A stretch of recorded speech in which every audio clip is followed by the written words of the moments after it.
Welcome to Municipal Affairs Year in Review. Today, we're reflecting on the year that has been as challenging as transformative for municipalities across Canada. This past year, our cities, towns, villages, and rural municipalities have been at the forefront of some of the most pressing issues of our time. From navigating the financial ripple effects of economic uncertainty to embracing innovation in infrastructure and housing. All the while, local governments have been proving that they are more than just the closest to the people. They are the problem solvers, the innovators, and often the ones who make things happen when higher levels of government fall short. Joining me today to look back at 2024 in the province of Alberta is the president of the Rural Municipalities of Alberta, Cara Westerlund. Are you passionate about local governance and municipal issues? Do you believe in the power of community-driven conversations? Then join us at the Cross Border Network, where we bring together voices from across Canada to shine a spotlight on the challenges and the triumphs of our municipalities. But we need your support to keep the conversation going.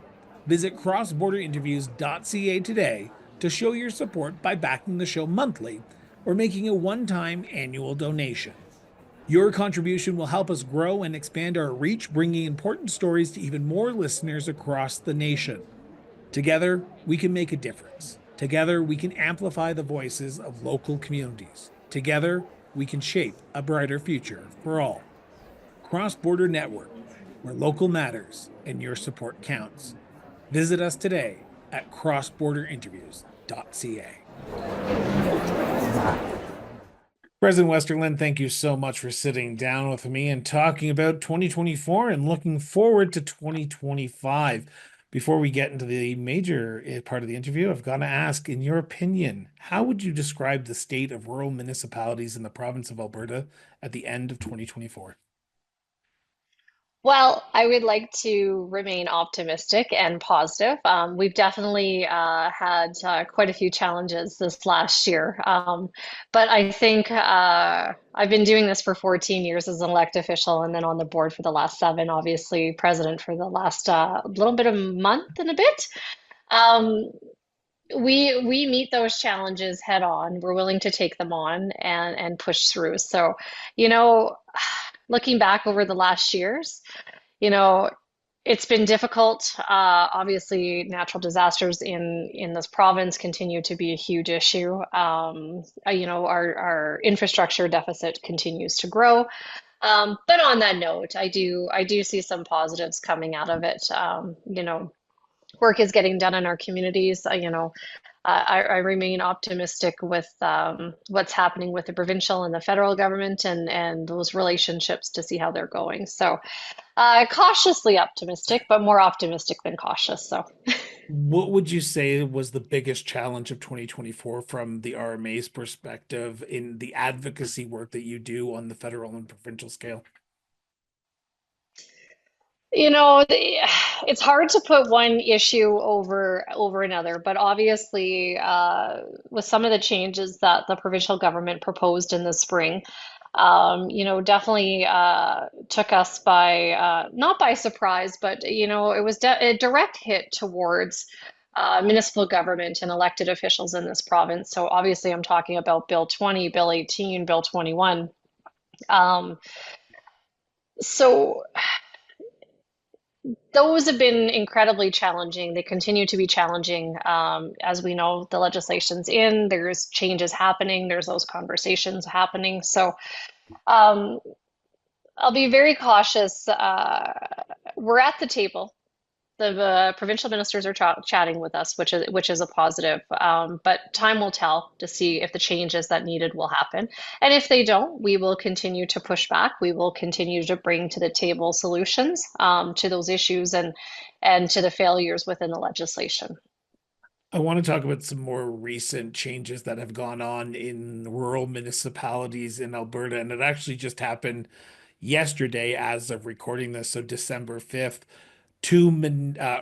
Villages were amalgamated and one was dissolved into two of your member communities, the MD of Paint Earth and Clearwater County.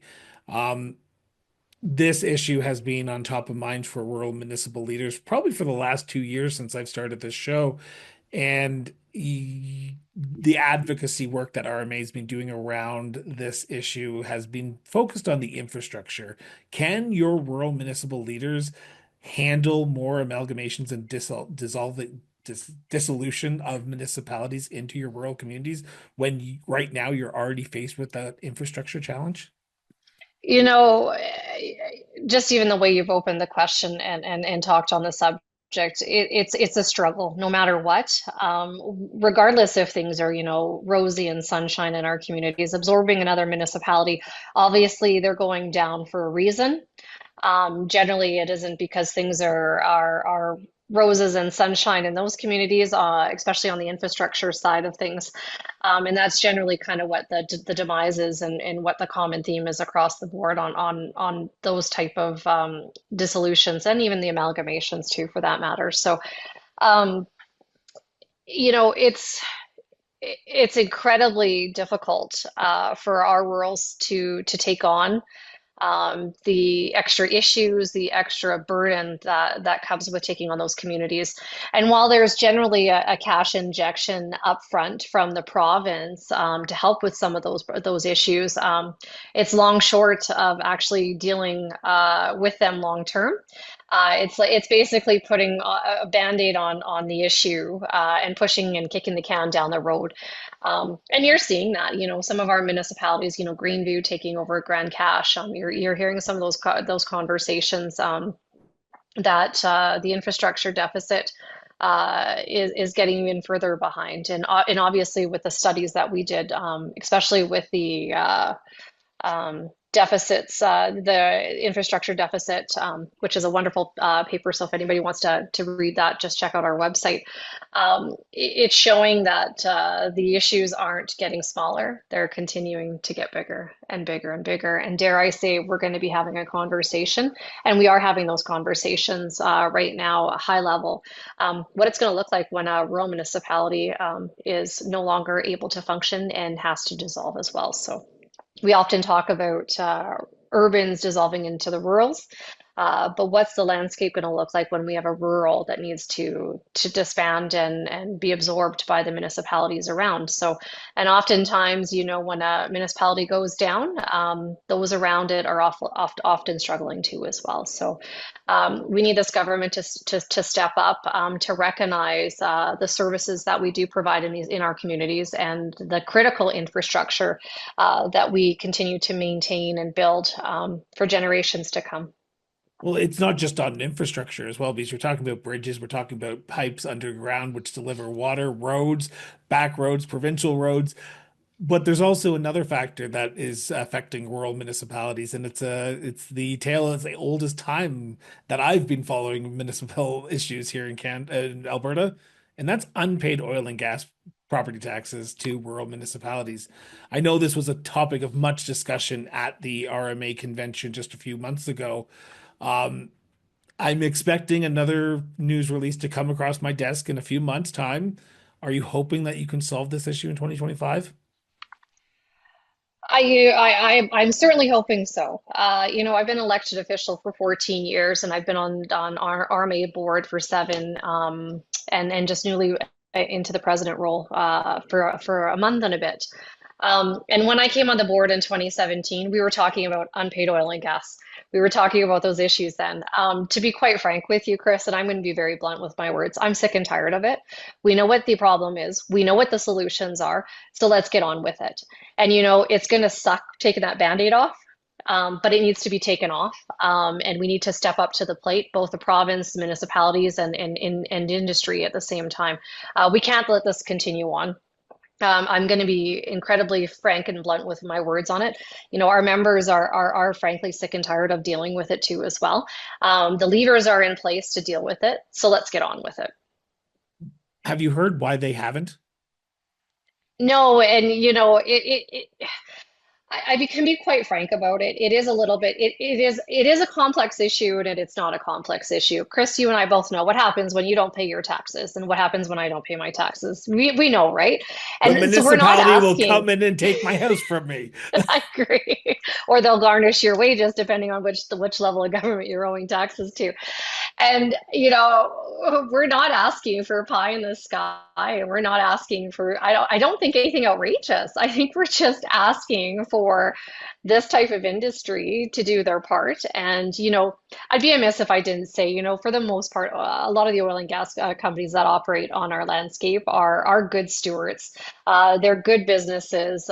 They're great people and great companies. And we've got a handful that are playing with the system and that I just cannot understand. And I've asked this question many times is, you know what the issue is, you know how to fix it, let's get on with it.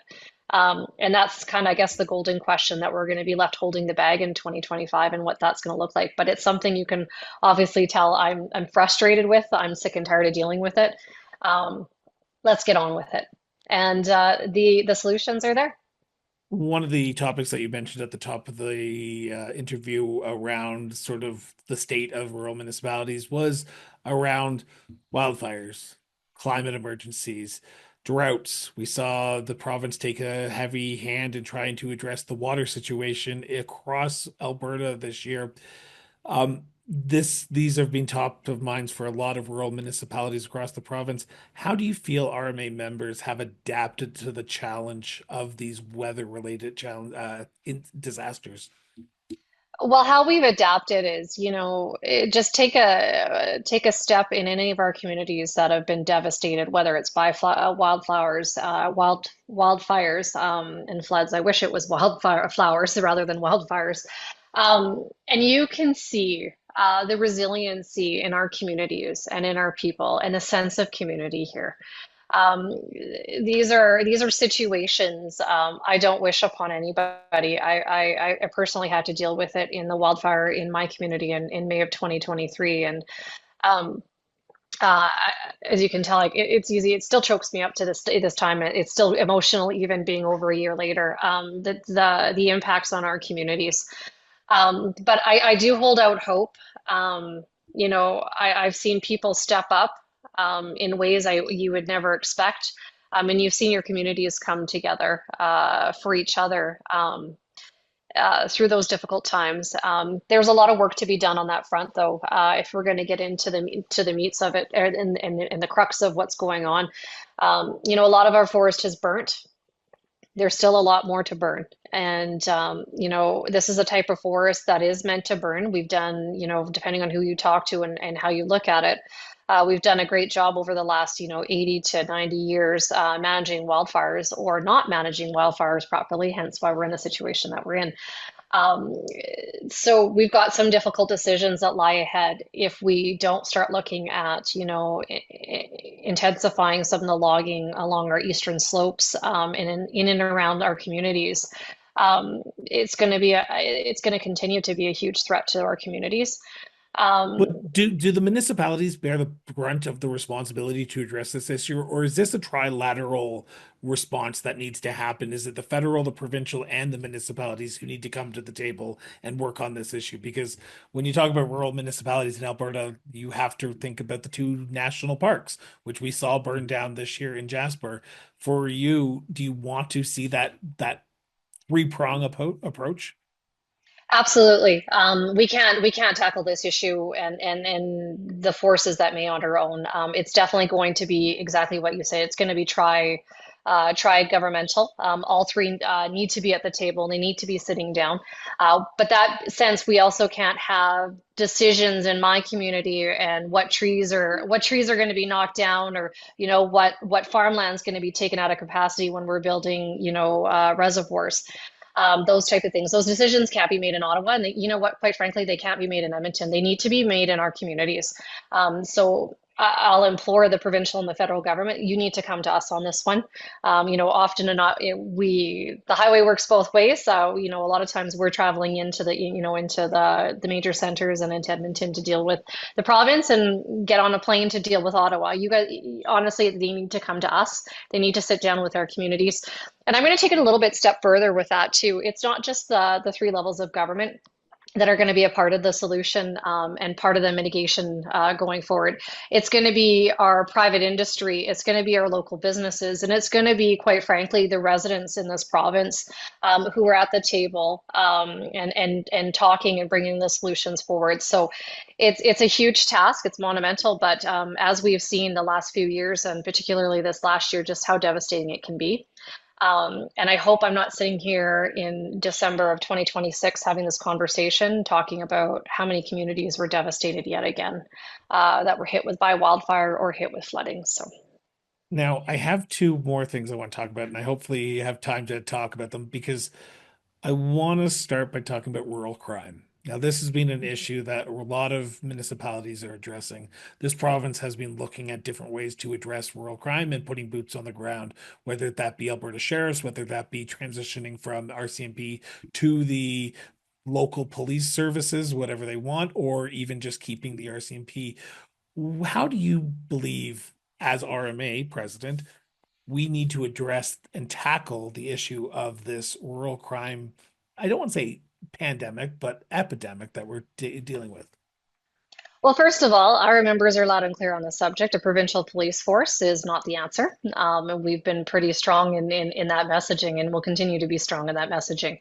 We need to get to the root of the problem of rural crime or crime in general. And in our area, particularly, mental health is one of the first and foremost things that we start to talk to and tackling that issue. And if you tackle the mental health issues within your community, you'll see your crime rates drop. The other piece to that is, I don't know how much of a policing issue we do have. Now, that being said, I know there's always improvement in the RCMP, the way they handle things and the way their organization runs. Same can be said about, Edmonton Police Services, Calgary City Police Service. But if you want to ask me, quite frankly, what the issue is, we have a judicial problem. And I have said this time and time again.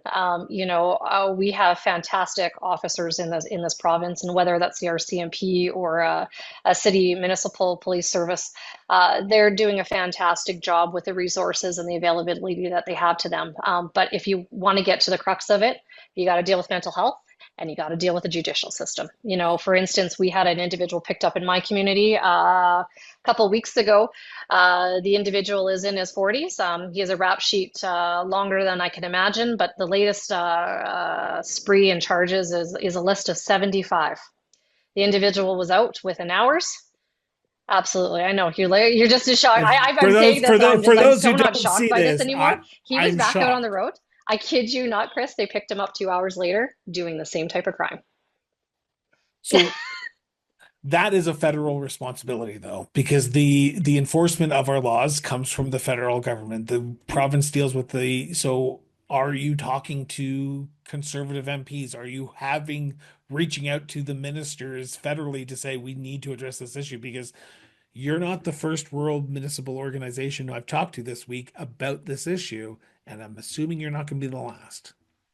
Nope, and definitely we are talking with the province on this. We're continuing to push heavily on what we're seeing, and quite frankly, we're talking to our officers, our boots on the ground here, and we're hearing the same thing, and it's actually that messaging that we're taking up the food chain. RMA has been actively and took in a more active role in federal advocacy on our own.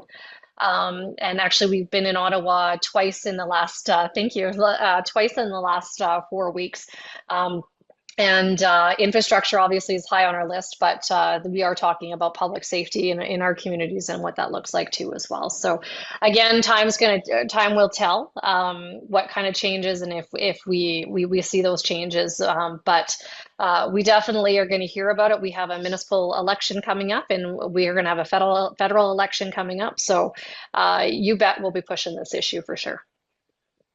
I I hate bringing him up, but I have to because of his announcement that he just made recently. Donald Trump has made news, president-elect of the United States, about a 25% tariff on all goods going into the United States from Canada and Mexico. Now, municipalities are the front line. The rural municipalities, they deal with agriculture, they're dealing with the energy sector, they're dealing with cattle, Mhm. and a 25% tariff would potentially decimate these communities. And I say that respectively, knowing that I don't want it to happen. What do you see on the horizon in trying to address this international issue from a municipal perspective? Because I'm assuming your members are going to be concerned here if this tariff process does go through on January 21st, 2025. You nailed it. We are definitely very concerned, and very concerned what it means for industry across the board, whether it's forestry, agriculture, oil and gas. Obviously, all those industries happen on our landscape. So, what we want to do is make sure that we're at the table, that we're part of those discussions, we're part of the solutions, and at the same time, make sure that the province and the federal government are very well aware that if this is to come to fruition and what it's going to look like, that this is going to be a direct impact to municipalities. And you add that and you couple it in with the constant downloading and pressures from the province. This could be something that continues to make or break our municipalities. So I think it's just going to be really important to make sure that we're at the table, we're bringing the solutions, and that we're a voice too in this matter. So, but again, we all know Mr. Trump says a lot of things, whether they come to fruition or not. I truly hope this is one thing that doesn't come to fruition, but at the same time, I don't want to be caught off guard by it. And we'll be looking to the province and the feds for what their plan is on to tackle the issue and to make sure we're part of those conversations. Looking ahead to 2025, if I had happenstance gave you a magic wand and you were able to address one issue next year and get it off your list, what would that issue be? Oh, Chris, you're gonna put me on on the hot seat. One issue, What's the top obviously. issue for yourself, though? Because I can imagine with all the members that you have across this province, they all have different things. They may have common similarities, but there's got to be one big thing that you want to try and get done this year. It's exactly what we led with. It's unpaid oil and gas taxes. That is absolutely up at front and center for myself. Like I said, I've been on this board for 7 years and been dealing with this issue for 7 years. The solutions are in front of us. It's like beating a dead horse.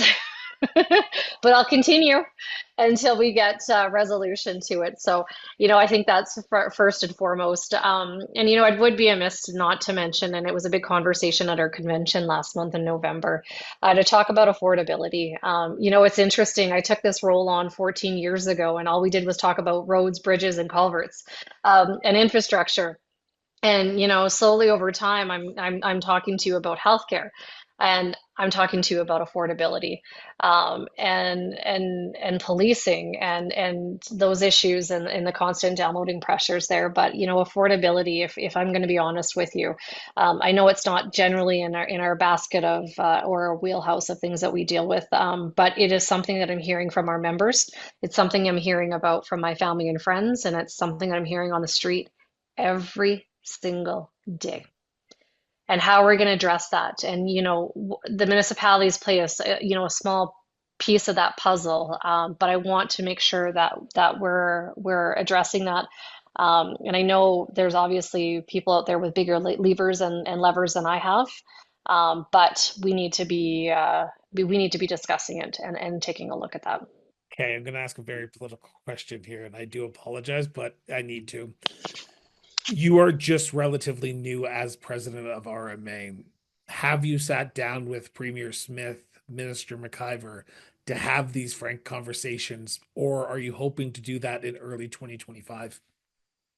The door is open for our premier. I have not had the opportunity to sit down with her one-on-one, but what I will say is the several key ministers within her office have reached out to me personally, and I've had a few of those meetings already. I have met with Minister Newdorf, obviously utilities and affordability.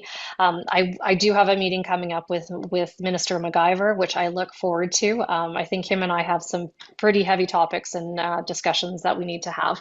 And a number of the other ministers have reached out too, and we're in the works of setting some time down to talk about our issues within their portfolios and what we can do to help. So, what I will say is, while I haven't talked to the premier directly, nor has she reached out.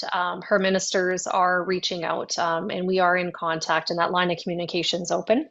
And for that matter, it's easy to find my phone number. It's easy to find my email address, and I'm very easily accessible. And I will make time for any MLA, for any minister, and certainly the premier to sit down and have a conversation with.